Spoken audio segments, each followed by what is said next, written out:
Hi everyone, this is Jack with ThinkComputers. Today we're checking out the Cideko Conqueror Air keyboard for PC and PS3. It works great for your console, for your PC, or if you have a home theater PC, you can use it as a mouse and a keyboard. So it's an all-in-one solution that covers a lot of different things. So let's check it out and see what we got.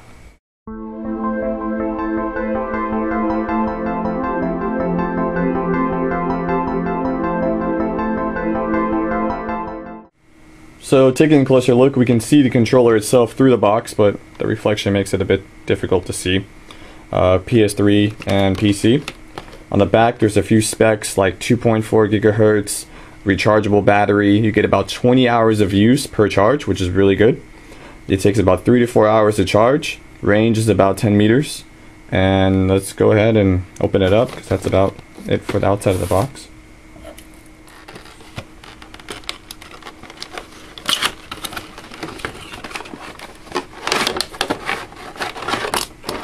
So in the box we have the controller in a nice plastic packaging.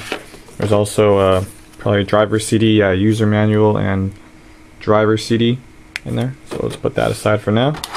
Go ahead and open this up.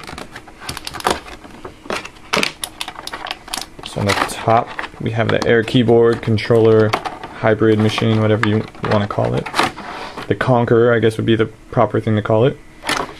Also we have like the charge cable, just a standard USB to a mini USB. Here's the battery.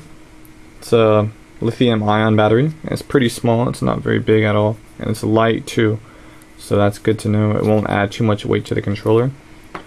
At the bottom of this plastic packaging we have the wireless dongle to this will connect, you know, the Conqueror to whatever device you want. So you plug this into your PC or your PS3 to use that.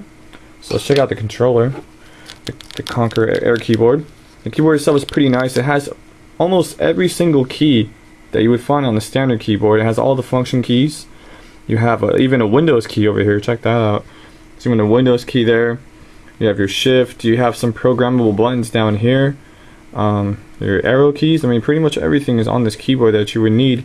Here's your left click and your right click buttons, and they're pretty nice. They're a little bit indented, so your finger fits nicely in there, and they click nice. Also on the analog sticks, you know, this is also made for the PS3, but the PS3 analog sticks come out instead of go in. So sometimes when you're using the PS3 controller, your fingers will tend to slide off, but you can, you know, keep your fingers in the sticks a little bit better on these here. Also, you have your standard buttons here, and they're also, you know, PS3 and I's, or whatever you want to say, because you have your X, your square, your triangle, and your circle on there. You have a couple shoulder buttons here, like you would on a normal PS3 controller, and you have your, like, pseudo triggers. You know, usually you have triggers on a PS3 Xbox controller. On this one, they kind of move down a little bit on the bottom, like a trigger would, but not quite. They're more of a button than a trigger. So there's that. There's your power, your start select, you know, anything you'd find on a standard controller, like a battery. Probably if your battery is low, you have a little warning light there, and transmission light is right there. So let's go ahead and put the battery in and see what we got. So here's the back panel of it. Let's take off the cover and we'll slide this thing on in. They leave a little flap here so you can easily take the battery out, which is nice. So we'll go ahead and pop that back on. Also, it fits your hands pretty well. It's very ergonomic. The back of it fits nicely. The one weird thing about this so far is my fingers tend to rest more down here, like between the trigger, like about right here, rather than up on the shoulder buttons. When I, like, holding it up there is a little bit awkward. I want to keep my fingers down there. Maybe it's just habit from using, you know, the controllers I usually use, but there's one thing. Overall, it's a bit more comfortable than the Xbox controller keyboard combo.